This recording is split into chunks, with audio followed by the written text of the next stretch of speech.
I'm going to continue reading. The video got frozen on my screen for some reason, so I'm going to continue. And when we were reading, he had gotten a sharp pain in his lightning bolt scar that he has on his forehead from when he was a baby. Who's the teacher talking to Professor Quirrell? He asked Percy. Oh, you know who Quirrell is already, do you? No wonder he's looking so nervous. That's Professor Snape. He teaches potions, but he doesn't want to. Everyone knows he's after Quirrell's job. He knows an awful lot about the dark arts, Snape does. Harry watched Snape for a while, but Snape didn't look at him again. At last the desserts too disappeared, and Professor Dumbledore got to his feet, and the hall fell silent. Just a few more words now that we're all fed and watered. I have a few start-of-the-term notices to give you. First years should note that the forest on the grounds is forbidden to all pupils, and a few of our older students would do well to remember that as well. Dumbledore's twinkling eyes flashed in the direction of the Weasley twins. I've also been reminded by Mr. Filch, the caretaker, to remind you that no magic should be used between classes in the corridors. Quidditch trials will be held in the second week of the term. Anyone interested in playing for the house team should contact Madam Hooch. And finally, I must tell you this year that the third door corridor on the right-hand side is out of bounds for anyone who does not wish to die a very painful a very painful death. Harry laughed, but he was one of the few who did. He's not serious, he muttered to Percy. He must be, said Percy, frowning at Dumbledore. It's odd because he usually gives us a reason we're not allowed to go somewhere. The forest's full of dangerous beasts. Everyone knows that. I do think he might have told us prefects, at least. And now, before we go to bed, let us sing the school song, cried Dumbledore. Harry noticed that the other teacher's smiles had become rather fixed. Dumbledore gave his wand a little flick as if he was trying to get a fly off the end, and a long golden ribbon flew out of it, rose above the tables, and twisted itself into words. Everyone picked their favorite tune, said Dumbledore, and off we go, and the school bellowed, Hogwarts, Hogwarts, Hoggy-Warty Hogwarts, teach us something, please, whether we be old and bald or young with scabby knees. Our heads could do some filling with some interesting stuff. Now they're bare and full of air, dead flies and bits of fluff. So teach us things worth knowing, bring back what we've forgot. Just do your best, we'll do the rest, and learn until our brains all rot. That's a weird song, isn't it? I don't know. Everybody finished the song at different times. At last, only the Weasley twins were left singing along to a very slow funeral march. Dumbledore conducted their few last lines with his wands, and when they'd finished, he was the only one. He was one of those who clapped loudest. Ah, music, he said, wiping his eyes, a magic beyond all we do here. And now, bedtime. Off you trot. The Gryffindor first years followed Percy through the chattering crowds, out of the great hall and up the marble staircase. Harry's legs were like lead again because he was so tired and full of food. He was too sleepy to even be surprised that the people in the portraits along the corridors whispered and pointed as they passed, or that twice Percy led them through doorways hidden behind sliding panels and hanging tapestries. They climbed more staircases, yawning and dragging their feet, and Harry was just wondering how much farther they had to go when they had come to a sudden halt. A bundle of walking sticks was floating in midair ahead of them, as Percy took a step toward them and started throwing themselves at him. Peeves, Percy whispered to the first years. A poltergeist. He raised his voice. Peeves, show yourself. A loud, rude sound like an air being let out of a balloon answered. Do you want me to go to the Bloody Baron? There was a pop, and a little man with wicked dark eyes and a wide mouth appeared, floating cross-legged in the air, clutching the walking sticks. Ooh, he said with an evil cackle, and a cackle is a laugh that goes like, like a witch. Yeah, that's kind of scary, yeah. Ickle firsties, what fun, he swooped at them. They all ducked. Go away, Peeves, or the Baron will hear about this, I mean it, barked Percy. Peeves stuck out his tongue and vanished, dropping the walking sticks on Neville's head. They heard him zooming around, rattling coats of armor as he passed. You want to watch out for Peeves, said Percy as they set off again. The Bloody Baron's the only one who can control him. He won't even listen to us prefects. Here we are.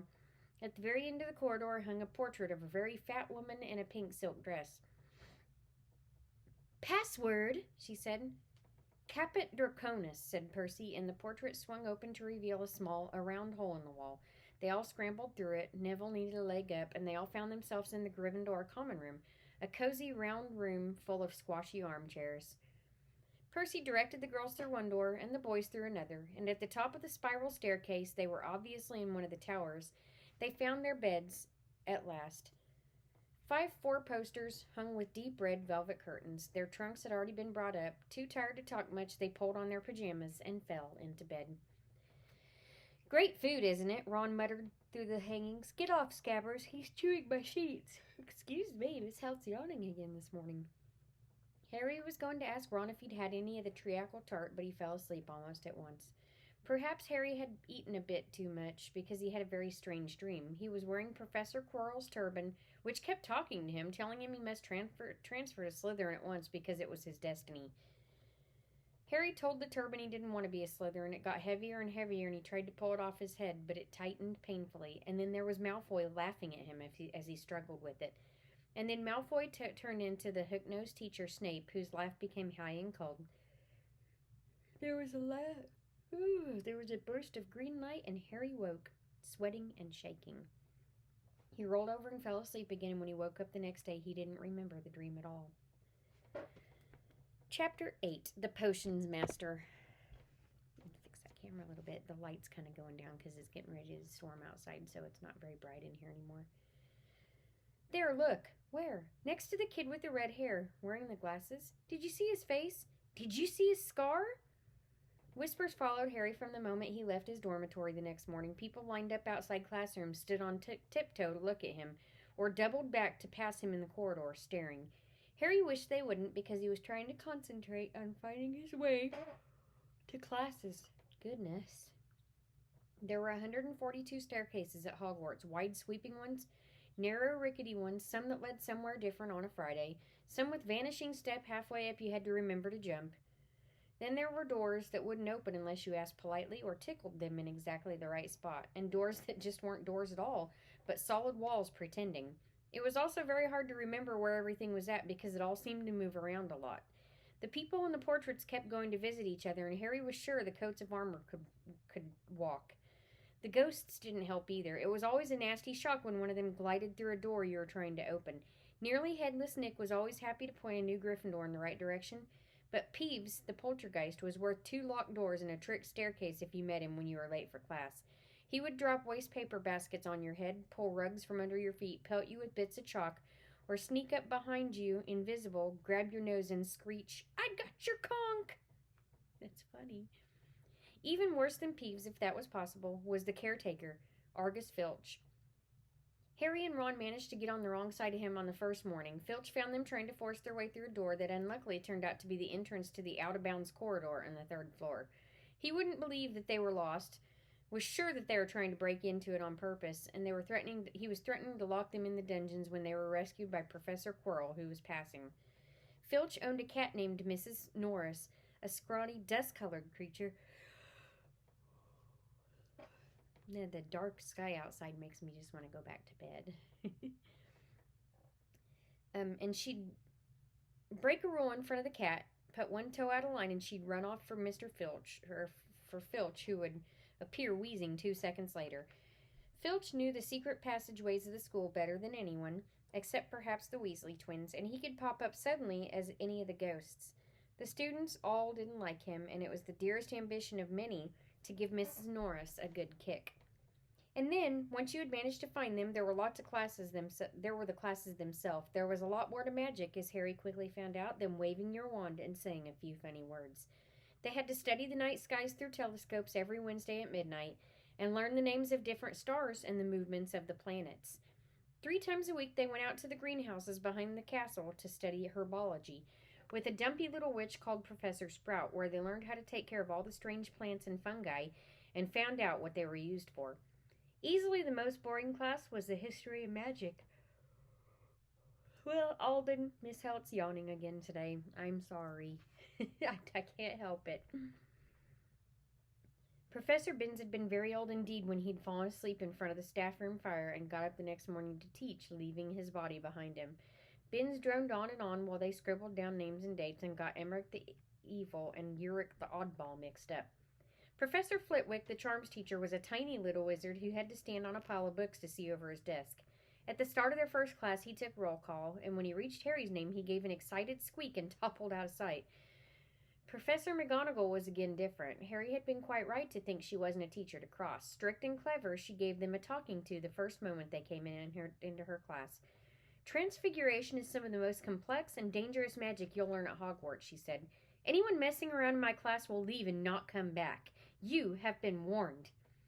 Then she changed her desk into a pig and back again. They were all very impressed, and they couldn't wait to get started, but soon realized that they weren't going to be changing the furniture into animals for a long time.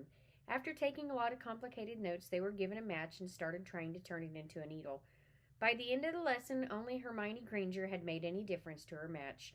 Professor McGonagall showed the class how it had gone all silver and pointy and gave Hermione a rare smile. The class everyone really had been looking forward to was Defense Against the Dark Arts, but Quirrell's lessons turned out to be a bit of a joke. His class smelled like garlic, which everyone said was to ward off a vampire he met in Romania, and was afraid would be coming back to get him one of these days. His turban, he told them, had been given to him by an African prince as a thank you for getting rid of a troublesome zombie, but they weren't sure they believed this story. For one thing, when Seamus Finnegan asked eagerly to hear how Quirrell had fought off the zombie, Quirrell went pink and started talking about the weather. For another, they noticed that a funny smell hung around the turban, and the Weasley twins insisted that it was stuffed full of garlic as well, so that Quirrell was protected wherever he went. Harry was very relieved to find out that he wasn't miles behind everyone else. Lots of people had come from Muggle families, and, like him, hadn't any idea that they were witches and wizards. There was so much to learn that even people like Ron didn't have much of a head start. Friday was an important day for Harry and Ron. They finally managed to find their way down to the Great Hall for breakfast without getting lost. "What have we got today?" Harry asked as he poured sugar on his porridge. "Double potions with the Slytherins," said Ron. "Snape's head of the household, of the Slytherin house. They say he's always favored them. Well, we'll be able to see if it's true." "I wish McGonagall favored us," said Harry. Professor McGonagall was head of the Gryffindor house, but it hadn't stopped her from giving them a huge pile of homework the day before. Just then the mail arrived. Harry had gotten used to this by now, but it had given him a bit of a shock on the first morning, when about 100 owls had suddenly streamed into the great hall during breakfast, circling the tables until they saw their owners dropping letters and packages onto their laps. Hedwig hadn't brought Harry anything so far. She sometimes flew in to nibble his ear and have a bit of toast before going to sleep in the owlery. This morning, however, she fluttered down between the marmalade and the sugar bowl and dropped a note into Harry's lap. Harry tore it open. It said in a very untidy squall, "Dear Harry, I know you get Friday afternoons off, so would you like to come around and have a cup of tea with me around 3? Around 3? I want to hear about your first week. Send us an answer back with Hedwig. Hagrid." Harry borrowed Ron's quill, scribbled "Yes, please, see you later" on the back of the note, and sent Hedwig off again. It was lucky that Harry had tea with Hagrid to look forward to, because the potions lessons turned out to be the worst thing that had happened to him so far. At the start of the term banquet, Harry had gotten the idea that Professor Snape disliked him. By the end of the first potions lesson, he knew he'd been wrong. Snape didn't dislike Harry, he hated him. And that's where we're going to leave off for today. I will see you guys tomorrow.